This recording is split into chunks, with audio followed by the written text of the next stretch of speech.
Oh my word, here we go! The greatest double agent ever. Lock in. There really is nothing quite like the element of surprise. When the Allied forces appeared over the horizon on the morning of D-Day, it completely caught the Nazis off guard. They weren't ready for such an enormous attack, at least not here.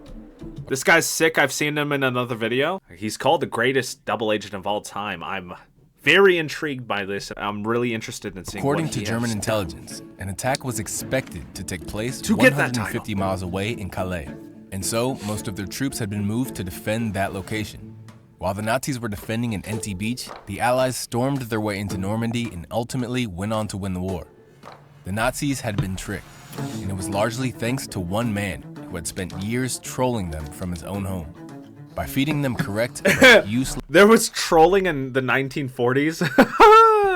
information, it led them down rabbit holes, slowed them down, and ultimately tricked them into losing the war. This man had no spying experience, and yet with sheer charisma and imagination, he managed to win the trust of Hitler, whilst simultaneously becoming Britain's best spy. Before the outbreak of World War II, Spain was having its own civil war between the Republicans and the Nationalists. Wait, there's Republicans. No one despised well, the war more than Juan Pujol Garcia, a chicken farmer from Barcelona. His farm was taken by the government, his mother and sister were kidnapped, and he himself was forced to fight. He hated the extremism of both sides, so when World War II came along, he was determined to do something to stop the Nazis. He went to the British embassy in Madrid and offered to start spying on the Germans. But the Brits were suspicious and turned him down, and so Pujol had to come up with a different tactic. This time, he went to the German embassy, pretending to be a passionate Nazi supporter that worked for the Spanish government. At the time, the Germans didn't have a reliable spy network in Britain, and so they desperately needed all the help they could get. Pujol was hired. They gave him a codebook, a bottle of invisible ink, £3,000 in cash, and told him to move to London and start spying on the British. Instead, he moved to Portugal and simply pretended to be reporting from London. Using nothing but a map of Britain and a tourist guide from his local library, he started talking about the places he was Bro, visiting. is he just gonna like pull up to the British embassy and just, here's like every secret that the Nazis have. Can I work for y'all now? And the things like he was seeing, aura farms. like military training In a good exercises way. on Lake Windermere and Not warships for leaving clips, the Southwest. obviously. In between all of the military sightings, he filled his letters with mundane personal details, like going for walks in the center of London, visiting local cafes, and even mentioning when he was feeling ill. To take things even further, he started creating a network of sub-agents that were supposedly feeding him information from all over the country. There was the Swiss-German businessman stationed in Liverpool, the Venezuelan student in Glasgow, the Portuguese man living in Wales, Glasgow. and the pilot that had agreed to carry his letters from London. Each agent had a detailed backstory and family members that Pujol talked about at length. Of course, none of these people actually existed. But if the Germans ever called him I should probably have a spotlight on my face. My bad. out on anything, his sub-agents could take the blame, since they were the ones reporting the information. Each letter was so long and so detailed that the Germans started to believe him. They even started sending $500 a month to pay for his network of agents. Which That's was a lot of money back then. $11,000. But this was only There it the is. beginning. 11K? So far, the Germans were impressed with Pujol's work, so they started asking more specific information.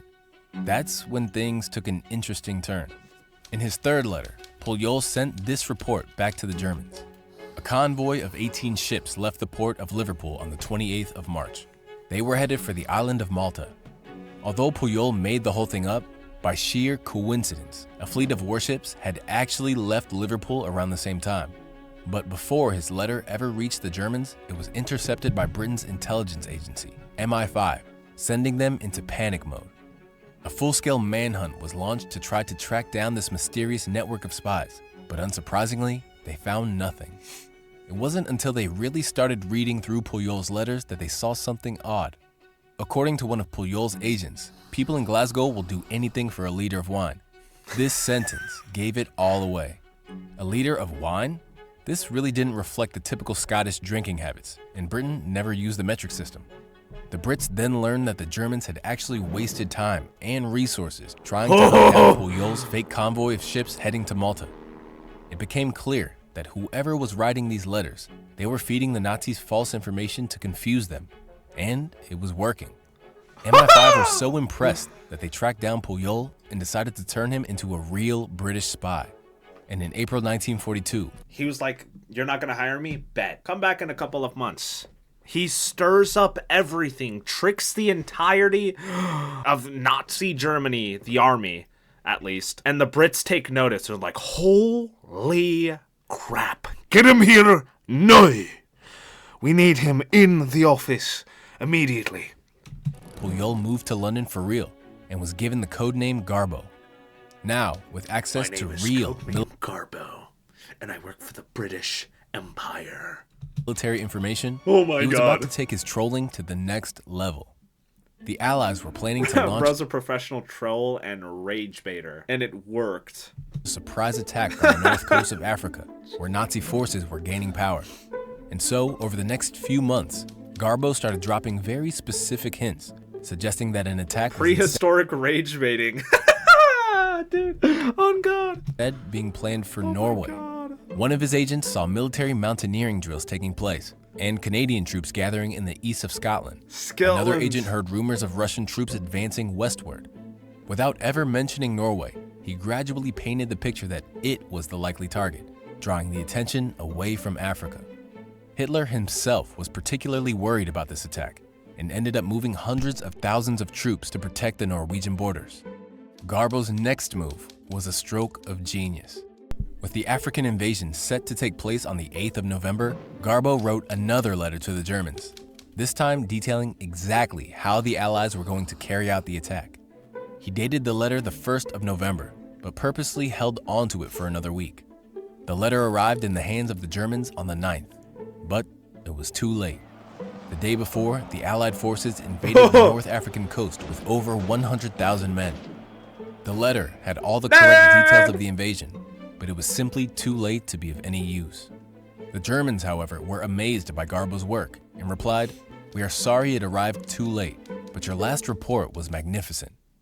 Over the next several months, Garbo continued adding more members to his network, bringing the total to 27 spies. Of course, all of these agents had to be paid, and by the end of 1943, the Germans were sending Garbo over 100. And of course, they're all not real people, so he's just 115K. How much is that in today's worth? Bro, that has to be over $1 million or close to. Oh my God! $100,000 a month to fund his network. They were so pleased with the information that he was providing. They liked it and they thought of it as useful? What the hell? They stopped hiring new spies in Britain. With the network now in full swing, it was time for Garbo's masterpiece, D-Day. Wait. His masterpiece? D-Day. What did he do? This whole operation was incredibly difficult, and it would have been a lot easier if he had Udo, today's sponsor. No. The D-Day landings in Normandy were set to be the largest invasion ever carried out by sea, with more than 2 million soldiers from over 12 different nations, all arriving in over 100,000 vehicles. Pulling this off without the Germans suspecting a thing would be an enormous challenge, but Britain had the best man for the job. To avoid the information from arriving late like last time, the Germans told Garbo to start sending his messages via encrypted Morse code instead of letters. Can't those be intercepted? Garbo would first write his message in Spanish and break up the message into clusters of 5 characters. Then, consulting a code table, he would change each letter to jumble up the message. So when they do, okay, so the British intelligence know how to decipher it immediately, right? They decipher it, but the Germans at that point, it would be too late for them to decipher it. Things would have already started to happen or started to be in motion. An operator would then start typing out the jumbled message into Morse code, which would be transmitted over radio to the Germans. Over With the radio. ability to now send even more information, Garbo began sowing the seeds of doubt that would make D-Day an enormous success. One of Garbo's agents who What do you mean worked an in the enormous London success? Underground Dude, so many claimed that the people tunnels were died. being extended towards the southeast and that ammunition was being moved down the tunnels. Another agent saw assault barges gathering at the port of Dover and convoys of Canadian troops arriving in Southampton. Garbo himself began inventing an entire army of US soldiers and reported Inventing? large What the numbers fuck? of them gathering in the southeast. All of this activity pointed towards a massive attack on Calais, the closest point to England. In order to back up Garbo's lies, the Brits started planting real evidence. Oh my goodness. And these stupid motherfuckers fell for it. Hook, line, and sinker, probably. All Were they around boots on the ground, or I guess it would be it would be harder for you to see if it was real or not from the sky, from afar. I don't know. We'll see. southeast. Let me leave. Fake airstrips were cut into fields, and hollow wooden planes were placed at the side. I remember hearing something about this. I remember this. Not from this video, but from just like history classes and shit. Planes started bombing these fake sites, so they knew it was working. A gigantic fake oil storage facility was set up in Dover. How do you fake Photos it? of King George visiting the site were placed in the local newspaper. Hollywood-style movie sets were used to turn modest boats into enormous battleships, and inflatable tanks were placed everywhere. They had built up an entire army of fake soldiers, vehicles, and supplies that completely distracted the Germans from the real preparation that was going on for Normandy. The goal was to convince the Germans that even when the Normandy attacks began, the real and much larger attack would happen later in Calais. Amazingly, the British intercepted a conversation between Hitler and a Japanese ambassador, where Hitler mentioned that the first attack was going to be a decoy and that they were really preparing for the second attack elsewhere. By this point, it was clear that Garbo's messages were now landing directly on Hitler's desk. And he was believing everything. He believed Whenever Garbo told them about movement in the southeast, the Nazis would move the pin on their map.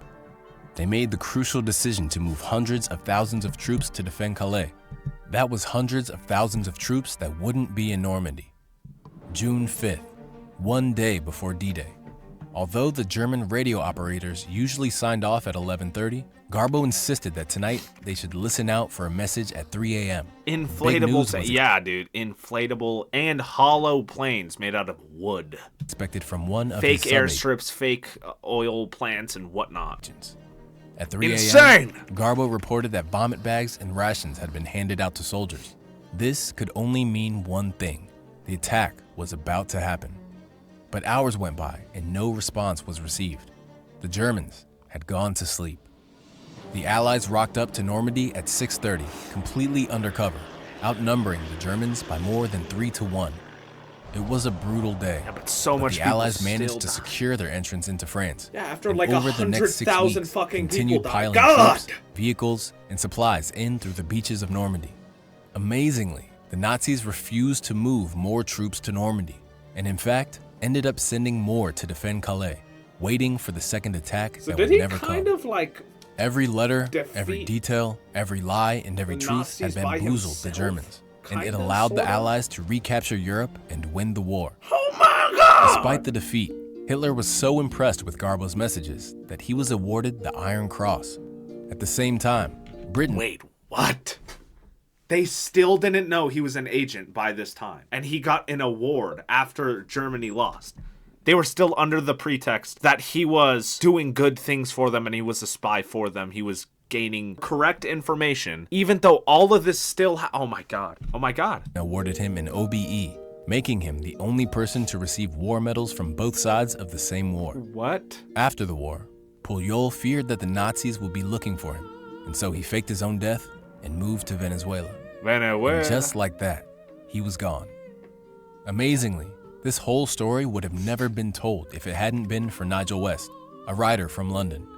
He was determined to track Garbo down, and so he got hold of a Barcelona phone directory and called every Juan Garcia in the area. As you can imagine, there were many. Eventually, one of Garbo's nephews picked up the phone and helped him make contact with Garbo. 40 years had gone by, but after a lot of convincing, Garbo eventually agreed to come over to Europe, where he visited Normandy and realized just how many lives he had saved. Jo no volia lluitar amb les armes, perquè les armes són contràries a meu. Jo vaig fer la guerra i tinc l'orgull de dir que no vaig disparar un sol tiro. És que, baix la meva consciència, no hi ha cap mort. Thanks for watching, and I'll see you in the next video. Absolutely amazing. Greatest up. They never found out that he was the double agent. The prehistoric finesser, but a heroic finesser. Holy shit.